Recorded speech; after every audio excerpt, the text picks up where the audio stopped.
Olá, pessoal. Hoje eu vou fazer um modelo epidemiológico usando o EasyMonkey. Então, vai servir como uma espécie de apresentação do EasyMonkey e também, né, um tema importante dos dias de hoje, dessa calamidade que são os dias de hoje. Vamos aprender o modelo suscetíveis, infectados e recuperados. É uma interpretação dele no, utilizando o EasyMonkey. E é um modelinho simples, onde a gente tem uma população de susceptíveis, né, pessoas que podem desenvolver uma determinada doença, e começa com uma ou mais indivíduos infectados que podem contaminar os suscetíveis, e a partir daí eles recuperam, ou, ou morrem, né, fim trágico. A gente vai criar nossa população de bolinhas e deixar o vírus correr na população virtual. Então, eu começo com um espaço, na verdade eu vou começar inicializando o meu mundo, pixel..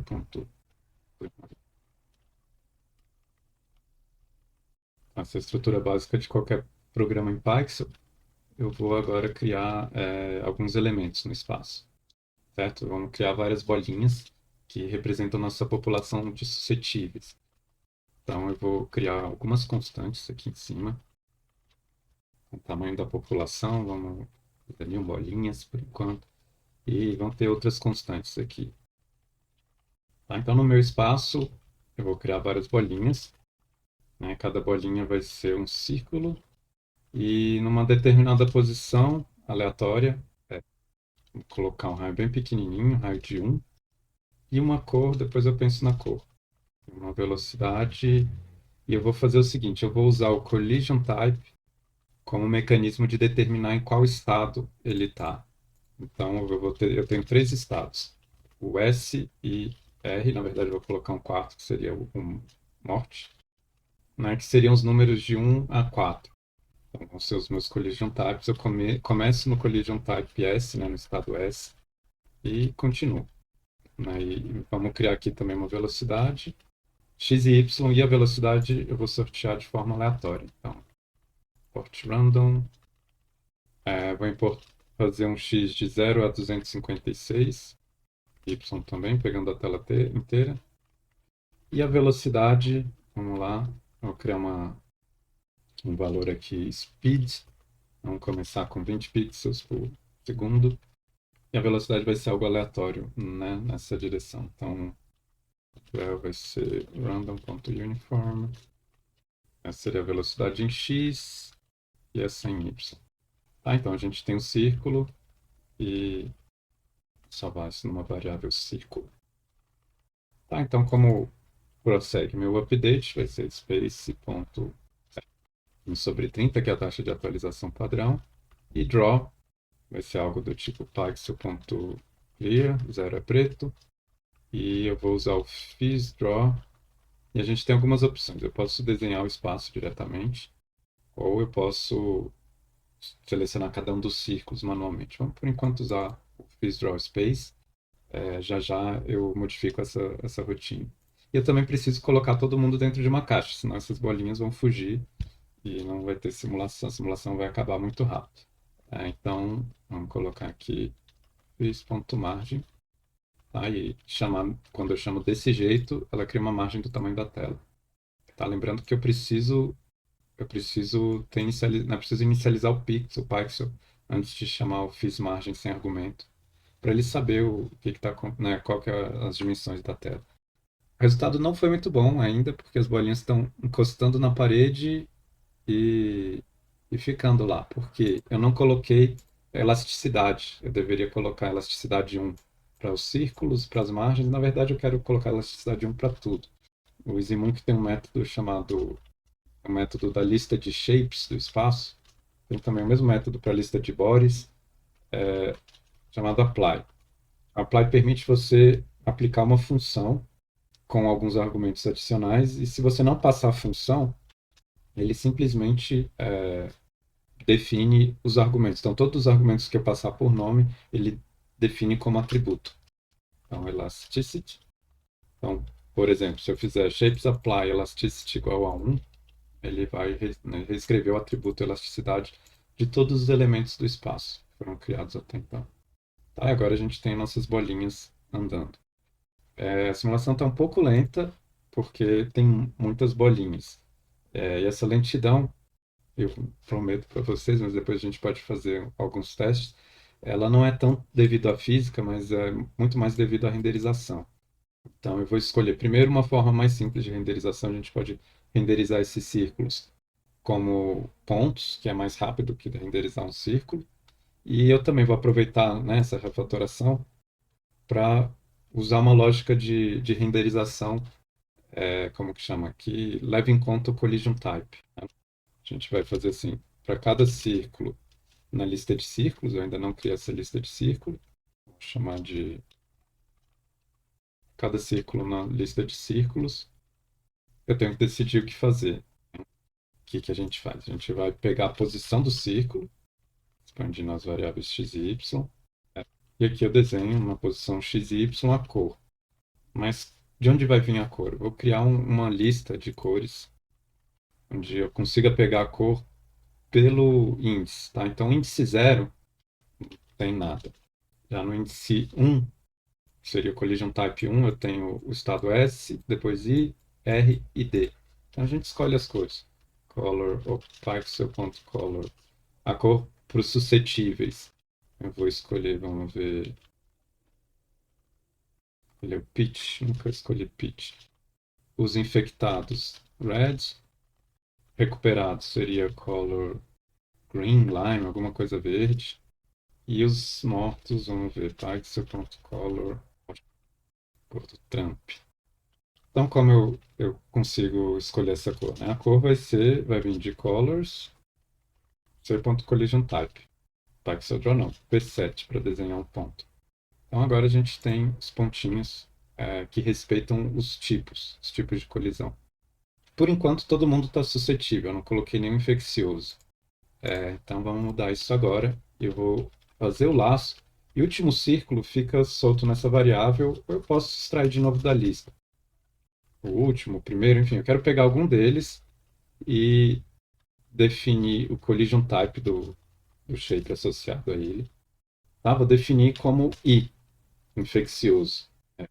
E agora a gente vai ver um pontinho vermelho na tela. Vou fazer mais. Vou colocar esse pontinho vermelho, esse círculo especial no centro. Vamos ver se fica mais fácil de encontrar. Tá, então aqui no meio a gente tem. Vou ligar o mouse para poder apontar. Agora eu achei.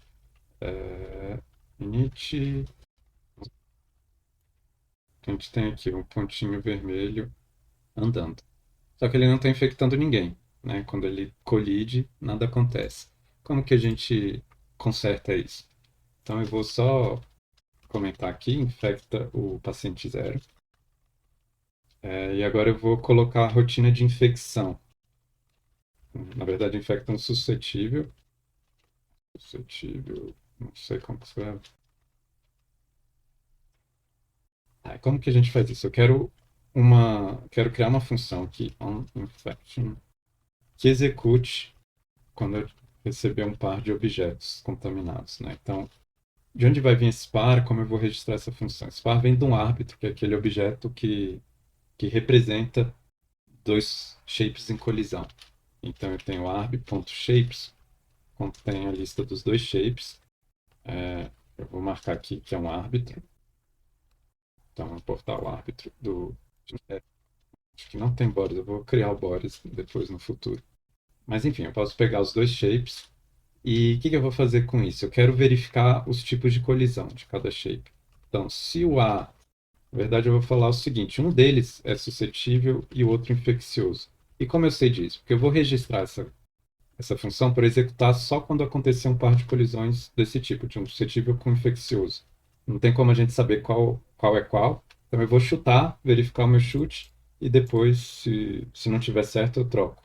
Mas para fazer isso, para registrar essa função, eu posso usar esse mecanismo, que é o que eu escolho o evento, por exemplo, separate collision, e uso esse recurso do Python que é um decorador, né? Um elemento que aparece em cima de uma função ou uma classe e modifica o seu comportamento. Então, se o collision type do primeiro, do S, for igual a I, eu sei que está trocado. SI igual a IS. Né? Porque o collision type do suscetível deveria ser suscetível. Eu também poderia escrever assim, não sei qual que fica mais. Vamos fazer assim, qual que fica mais legível. Então, isso aí. Agora, o primeiro é suscetível, o segundo é infeccioso. Se eu quiser infectar imediatamente suscetível, basta falar isso. Collision type igual a infeccioso também. Então, teria dois infecciosos. Se fosse simples assim, vocês veriam que a pandemia ia espalhar de forma rápida. Ixi. Eu preciso passar os tipos, né? O collision type suscetível com infeccioso. Tá? Ele começou a colidir, vai batendo e é um espalhamento exponencial. Rapidinho, todo mundo está vermelho. Na vida real tende a ser um crescimento exponencial, mas não tão rápido, não tão dramático. E os indivíduos também podem se curar da doença, eles não vão ficar infecciosos para sempre. Então, eu vou consertar esses dois problemas. Então, primeiro, a gente já importou o random. Primeiro, eu vou colocar essa infecção dentro de uma probabilidade. Então, if random for menor que a probabilidade de infecção, aí eu infecto. E qual é a probabilidade de infecção? É uma constante lá em cima. E eu escolho 10%, não sei. Depois a gente vai brincar com esses números. Tá, então eu vou separar os parâmetros da simulação de constantes mais imutáveis. Talvez valha a pena. Depois a gente vai brincar com esses números e ver como que eles se comportam em cada cenário. Então continuando. Eu declarei a função responsável pela infecção. Agora eu tenho que investigar como que como que chama? Os infecciosos podem se curar. Porque eventualmente eles vão se curar e vão migrar para o próximo estágio, que seria o recuperado, onde está o recuperado. Então começa suscetível, quando for infectado vira infeccioso, depois recuperado, e o recuperado pode recuperar vivo ou morto. Tá, continuando. O que a gente faz aqui? Eu vou colocar uma lógica no update. Eu quero que cada infecção venha acompanhada de uma variável. Então, eu vou pegar o shapes, collision type está no shape, vou usar sempre o shape, ou body, vou usar o body.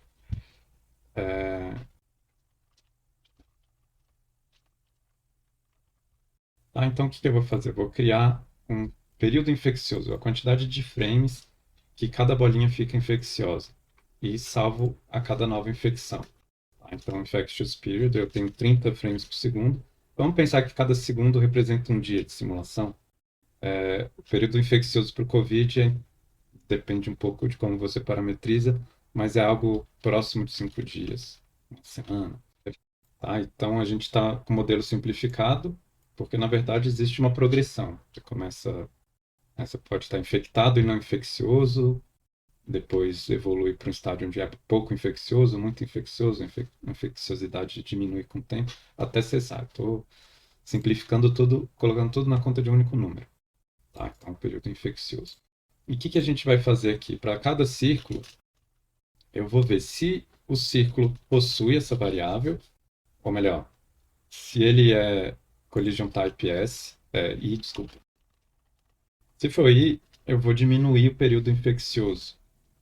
Aliás, days to recovery. Vou diminuir por 1. Também preciso colocar esse período infeccioso aqui no s.days to recovery.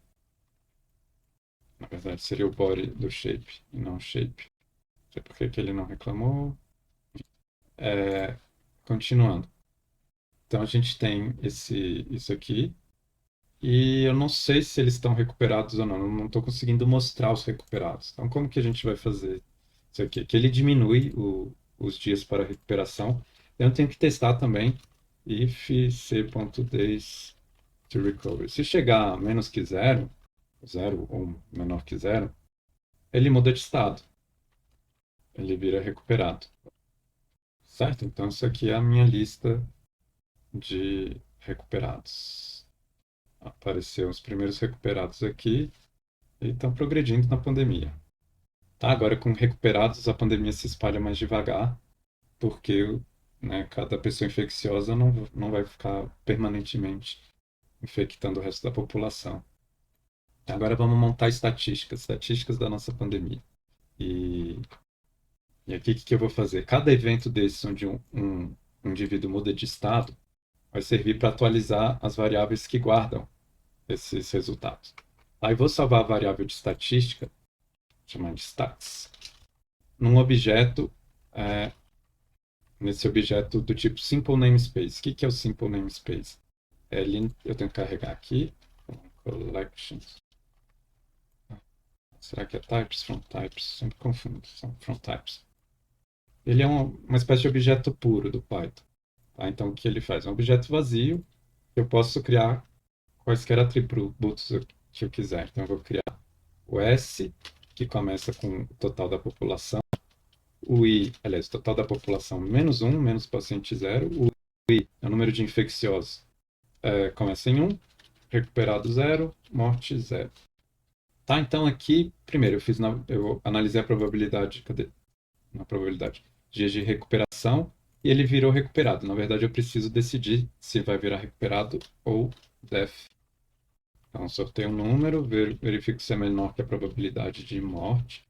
Caso positivo, né, caso seja positivo, ele vai para o estado D, death, e caso contrário, vira recuperado. Essa probabilidade, né, a taxa de mortalidade do COVID, é algo em torno de 1%. Depende muito do lugar, né, da faixa etária, da situação do sistema de saúde, enfim. Vamos colocar, deixar um número redondo. E agora a gente tem a nossa simulação andando e eu quero atualizar essas estatísticas, porque eu quero mostrar aqui na tela em algum lugar qual é o estado atual, quantos recuperados, suscetíveis, infecciosos, etc. Tá, então eu começo com a estatística aqui na situação inicial e eu vou mudar algumas coisas. Então aqui, ó, quando aparece uma infecção, eu decremento S e aumento o infeccioso. Mas sempre aparecer em pares. Quando alguém se recuperou, né, um infeccioso se recuperou, decremento o infeccioso, incremento, aí vai ser D ou R, dependendo da situação. Tá? Decremento o correspondente. E aqui na hora de desenhar, a gente pode desenhar esses valores. Pixel.text. Vamos desenhar na posição 0, 0. Cada uma dessas linhas vai ser o S, a cor, vamos escolher uma cor de texto. E aqui aumento, né? Aumento em Y para texto descer. Vamos ver 10, 20, 30. Não sei se precisava ser tanto. S e R, D. Então, fazendo isso, vamos lá. Eu tenho na tela, né, esse display, talvez pudesse ser branco. Então, o que vai acontecendo? O S vai diminuindo à medida que os indivíduos são infectados. A infecção aumenta, né? Tem aqui alguns recuperados, enfim, e a pandemia progride. Aí, o que vai acontecer? Ela vai espalhar até uma parcela grande da população ser infecciosa, então ela vai cair ou na caixinha de infeccioso ou de recuperado, enquanto vai esgotando os suscetíveis. Um fato curioso, né? Intuitivamente a gente poderia pensar, isso vai continuar até todo mundo ser infectado. E não ocorre. Na verdade, vocês vão ver como resultado dessa simulação e também o que é observado no mundo real, cada doença tem um ponto de equilíbrio, né? Onde chega num ponto onde a quantidade desculpa, os recuperados estão numa proporção tão grande da população que os infecciosos não conseguem infectá-los, porque eles trombam com vários recuperados antes de conseguir infectar alguém e, e isso acaba protegendo as pessoas. Tá, eu vou fazer uma outra modificação aqui que é o seguinte, né, essa modificação triste, quem chegou nesse estágio vira um corpo estático. Não faz sentido pessoas saírem movendo por aí. Vamos mudar aqui. Eu queria mudar a cor do texto também. Color white. A última modificação para deixar a simulação um pouco mais interessante, vou tentar mostrar um gráfico. E depois vocês podem brincar com os parâmetros. Como que seria esse gráfico? Vou importar uma outra estrutura de dados do módulo Collections dessa vez. É a Deque Double-Ended Queue, que é uma fila de dois lados. O que significa isso? É uma espécie de lista onde você pode dar append ou pop, né, push ou pop, do começo e do final, de forma eficiente. Lembrando que as listas do Python permitem fazer isso, mas elas são eficientes em operações no final da lista e bastante ineficientes em operações no início da lista. Então vamos lá, eu vou criar meu deque e meu deque vai rastrear como que chama? Rastrear as estatísticas. E o que eu quero fazer aqui? Eu quero fazer três gráficos, três linhas que seriam as linhas de S, I, R, pode ser D, S, I, R, D. Então eu vou criar uma lista para guardar todos os elementos, mas com tamanho máximo, né? Uma outra uso do Deco é isso, é criar uma lista que tem um tamanho máximo. Então, se você adicionar algo no final e ela já estiver no tamanho máximo, ela apaga alguma coisa do começo. E se adicionar algo no começo e extrapolar o tamanho máximo, apaga, né, o correspondente do final. Então, vamos criar uma lista do mesmo tamanho que a largura da tela, com 256 pixels. E o que a gente vai fazer? A cada atualização, eu guardo uma cópia dessas estatísticas. Então, aqui a gente evolui, atualiza algumas estatísticas e guarda uma cópia dessas estatísticas. Não tem copy como método, mas eu posso importar a função copy do módulo copy. E ela copia coisas do Python. Então, o que a gente vai fazer aqui? Eu vou pegar minha lista de stats e adicionar no final uma cópia dos stats atuais. Por que uma cópia? Porque se eu guardar o objeto stats atual, eu estou só mudando, né? Eu estou agindo de forma, só mutando o objeto. Então, ele vai guardar sempre o mesmo objeto na lista e modificando esse objeto. Então, por isso eu tenho que criar a cópia. E o que a gente vai fazer com essa cópia? Eu vou desenhar os gráficos. Então, eu preciso da altura da tela para poder inverter as direções. E aqui a gente vai desenhar as proporções. Então, o que eu tenho aqui? Eu vou pegar para para cada status em stats, na verdade eu preciso enumerar essa lista de stats. Então, x enumerate. Então, eu vou pegar o índice e o estado, né, a estatística para cada ponto no passado. A gente vai traçar uma linha usando a função pixel.pset, né, na posição y, eu vou colocar o seguinte. Primeiro, fazer a linha dos infecciosos, certo? Então, na linha dos infecciosos, seria o quê? Eu tenho o stat.i, mas eu não quero colocar o número absoluto, eu quero colocar a proporção da população e multiplicado por um fator de escala. Na verdade, esse fator de escala eu posso incorporar o n. Esse fator de escala, então, vai ser a altura da tela, height, dividido por n. Tá? Então, se o i for igual a n, esse parâmetro vira igual à altura da tela, né? A altura máxima desse gráfico. E a cor que eu vou desenhar aqui vai vir desculpa, daqui, né? Do colors. No caso do infeccioso, eu vou usar o i para extrair a cor do i. Então, colors. E eu faço algo parecido. Então, aqui eu vou ter na verdade, vamos usar a ordem padrão. SRD. Tá? Ele vai desenhando as linhas. Por enquanto não está nada muito emocionante, porque está aqui a linha está de cabeça para baixo. Faltou, né, o maldito Y. Então aqui eu tenho que colocar height menos esse padrão, para inverter a altura da linha. Eu também quero mudar outra coisa. Antes de rodar, ela está andando muito rápido. A gente não consegue ver muito o estado da simulação. Então o que eu vou fazer aqui é o seguinte. Se o frame count for com múltiplo de steps, vamos chamar de stat steps, ele salva uma nova cópia. Então a gente pode pegar uma cópia nova a cada 4 frames, a cada 16 frames. Vamos testar com 16, ele vai andar 16 vezes mais rápido, ou mais devagar, desculpa. A gente tem aqui a nossa pandemiazinha virtual, até agora só um infectado, e se recuperou, acabou o Covid, olha que maravilha. Vamos rodar de novo. Infectou mais um, e esses números tendem a crescer de forma exponencial. Então, quando ela pega para valer. A gente vê os gráficos aqui subindo, né? Por enquanto, os recuperados estão mais ou menos empatados com os infecciosos. Isso vai mudar porque os recuperados são um número cumulativo, né? Enquanto os infecciosos tendência estacionar. E aqui é a parcela da população que não pegou Covid, tá? Que está caindo, caindo, que não pegou Covid virtual, não sei qual que é o nome dessa doença. É Covid 8 bits. E aqui está acontecendo aquilo que eu falei. Aqui foi o pico da pandemia, tá vendo? Isso aqui é uma parcela. Lembrando o seguinte, isso não é o número de pessoas que foram infectadas, só o número de pessoas que estavam infectadas naquele instante de tempo. Por isso ele é bem mais baixo que os outros. Então, no pico, a gente tinha essa fração, que não sei ler exatamente muito bem, mas é relativamente alta, e ela está estacionando. Acabou quase todos os infecciosos, a pandemia caiu e está estacionando nessa faixa, que vai ser algo do, né, algo do tipo um pouco menos de metade da população suscetível e um pouco mais da metade que pegou Covid alguma hora.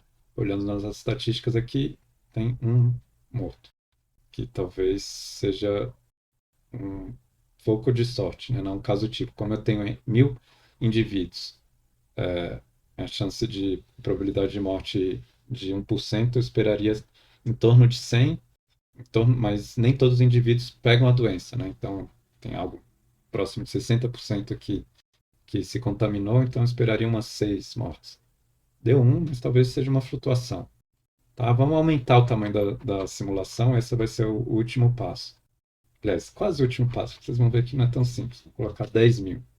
Eu não posso simplesmente colocar 10.000 e manter o tamanho da tela igual, porque isso aumenta muito a densidade, ele mal consegue rodar, está sofrendo. E quando aumenta a densidade, eu não estou representando a mesma situação, mas agora com mais amostras. É uma situação totalmente diferente de aglomeração plena, né? Aqui a aglomeração total, você vê que ele espalha como uma onda. Então tem um problema que eu não consigo mostrar essas 10.000 partículas ao mesmo tempo. E eu, na verdade, se eu quiser aumentar o tamanho de N, eu deveria também aumentar o tamanho da tela. E se aumentar o tamanho da tela, talvez ela saia da área visível. Então isso gera para a gente alguns problemas, né? Que são como lidar com uma câmera para andar ao longo do mundo da simulação, como selecionar uma parte, um subconjunto dos objetos para renderizar e não fazer o computador pedir tanta água, que nem está acontecendo agora. E, nossa, o que aconteceu aqui? Algum bug que depois vocês. Estou com menos 916 suscetíveis, está estranho. É, acho que alguns infecciosos se perderam pelo caminho, não sei. O que pode ter acontecido aqui? Não sei, não sei se eles estão escapando pela margem, o que pode estar acontecendo. É.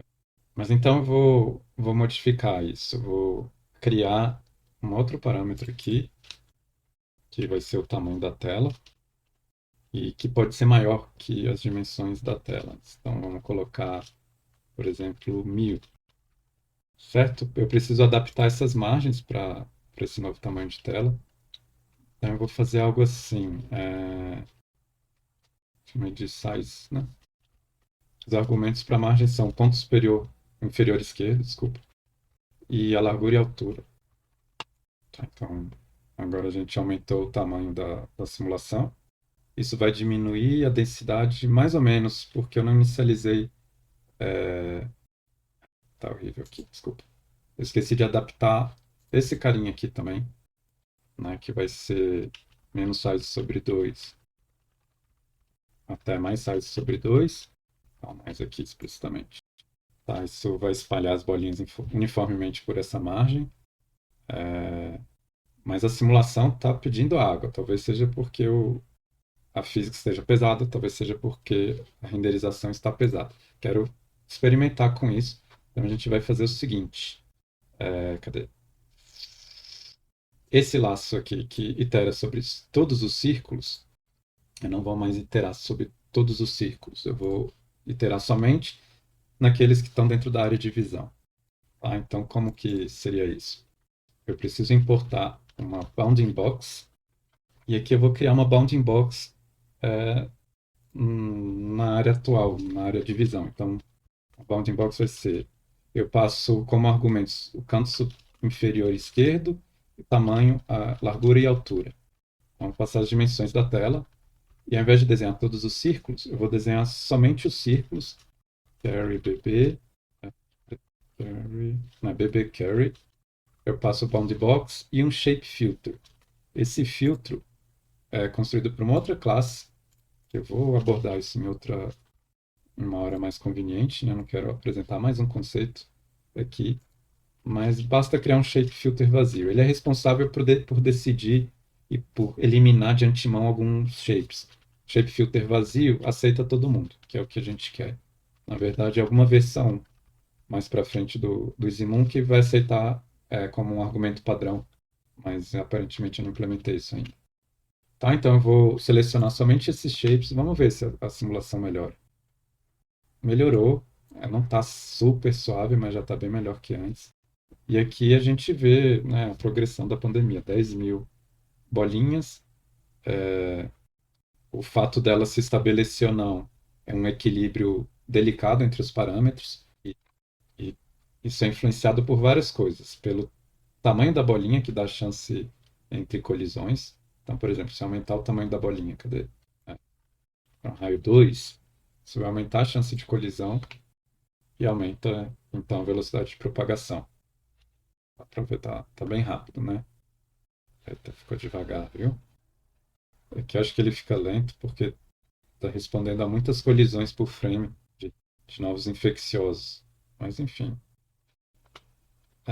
Posso diminuir um pouco aqui também, né? 10.000 acho que eu apelei. Mas outro elemento que afeta bastante, né, a propagação é a probabilidade de infecção. Então, em termos de análise ou de comparação com o mundo real, essa probabilidade de infecção está relacionada à probabilidade de um contato entre duas pessoas, né? Uma infecciosa e uma suscetível, resultar numa infecção. Então, isso seria, né, o que controla esse aspecto, além dos aspectos naturais da doença, seriam comportamentos como usar máscara, né, evitar se expor desnecessariamente, né, conversar em público, comer em público, coisas do gênero.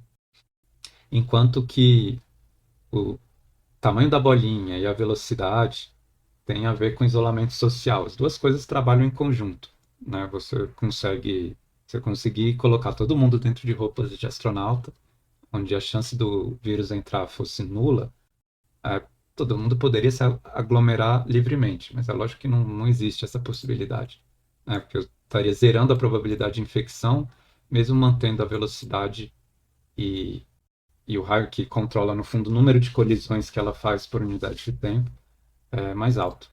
Tá? Então a gente pode brincar com coisas desse tipo, por exemplo, o que aconteceria se eu diminuir a probabilidade de infecção, ou se aumentar a probabilidade de infecção, ou se aumentar a velocidade, né, para simular uma espécie de aglomeração, ou diminuir o tamanho da caixa, também pensando ou aumentando N para aumentar a aglomeração das partículas. Então tem várias possibilidades aí de brincar. Por exemplo, eu vou colocar uma caixa de tamanho 500, com menos partículas, tá? Mas uma densidade maior, 5.000, eu diminui por um quarto a área e metade teria o dobro de densidade. E ele reclamou aqui de alguma coisa, deixa eu ver. Aparentemente está colidindo alguma coisa com nome. Ah, tá, claro. Aqui, ó, cadê? Eu peguei todos os shapes que caem, né, que colidem com aquela caixa de contorno. Isso para uma margem menor inclui as margens. Então eu tenho que filtrar. Se for um círculo, aí eu desenho. Se não é a caixa, aí deixa para lá. Tá, então eu vou deixar essa pandemia descontrolada rodando aqui e depois vocês façam seus experimentos, vejam o que acontece. Dá para fazer algumas experimentações de código, como por exemplo, colocar uma câmera para andar ao longo do cenário, tentar seguir uma bolinha específica para um paciente zero. Eu vou só mostrar a câmera, porque eu acho que eu não mostrei para vocês ainda. Tem um truque bonitinho para habilitar a câmera controlada por setinhas. Tá, foi estranho esse gráfico. E pegou quase todo mundo nessa configuração. Tá, então eu vou criar uma câmera e mostrar esse último truque e a gente termina. Câmera. Então, criei a câmera e vou centralizar a câmera na origem. Como o tamanho, né, eu estou pegando sempre como que chama, uma caixa de contorno de menos metade do tamanho até metade do tamanho, até mais metade do tamanho, isso significa que o centro vai estar na origem. Então, eu vou começar com essa câmera apontando para a origem. Então, câmera, vamos seguir a origem. E então aqui ela vai apontar para a origem. E na hora de desenhar, eu preciso desenhar a partir da câmera. Câmera. Ela tem as mesmas funções, né, do Pixel, mas enfim, agora a versão da câmera ela vai respeitar o ponto onde a câmera está apontando. Tá, beleza. Até agora não fez nada de muito emocionante porque eu não consigo mover essa câmera. Vamos permitir isso. Eu vou controlar o movimento da câmera controlando esse vetor offset, que é o vetor que faz a translação de um ponto no mundo para um ponto na câmera e vice-versa. Então, se eu fizer algo do tipo 1, 0, ele vai andar um pixel para a direita a cada frame. Né? Se eu incrementar andando sempre para a direita. Tá andando, tá andando, tá andando. Agora, eu não quero fazer isso, óbvio. Eu quero usar a função, vou usar a função arrow, ela recebe ela vai consultar as setinhas que o usuário apertou. A gente pode passar um conjunto diferente, por exemplo, não, como que é? WSAD, WSAD, ou deixar com o valor padrão, que ele vai usar as setinhas. E o que ele vai ler? Ele vai ler o input do usuário e criar um vetor em função dessas componentes. Então, se a pessoa apertou para a direita, ele retorna um vetor com um pixel na direção da direita. Se apertou para a esquerda, fica -1. Se tivesse colocado outro número, ele utilizaria esse número com escala. Então, aqui é a escala em x e aqui é a escala em y. Eu posso passar um número negativo para inverter também. Se eu apertar para a direita, ele retorna um número negativo e para a esquerda retornaria um número positivo. Enfim, eu posso simplesmente controlar o offset dessa maneira. Por que ele está trocado aqui? Está trocado em Y, porque eu esqueci de ativar o comando, o flip Y. Cadê? Onde está a câmera? Então eu vou ativar essa opção flip Y para ele inverter o Y e ficar de acordo com a convenção matemática. E agora deve funcionar direitinho. Ele está começando num lugar estranho. Meu mundo está muito pequeno. Foi o que eu prometi. Claro, eu estou limitando essa caixa de contorno. Então a gente precisa adaptar a caixa de contorno em função da câmera também.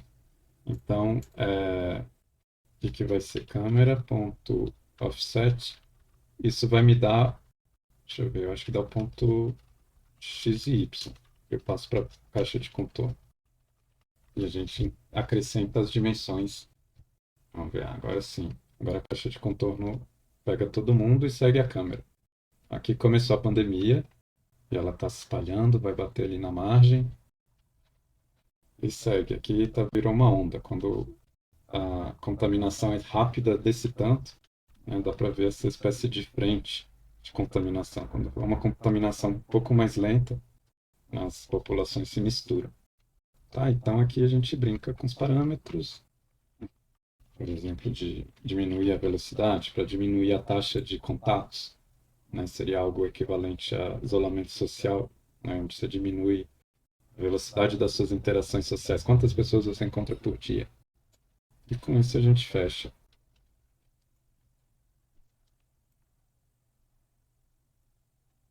Vou deixar no modo full screen, apertar Alt Enter faz isso.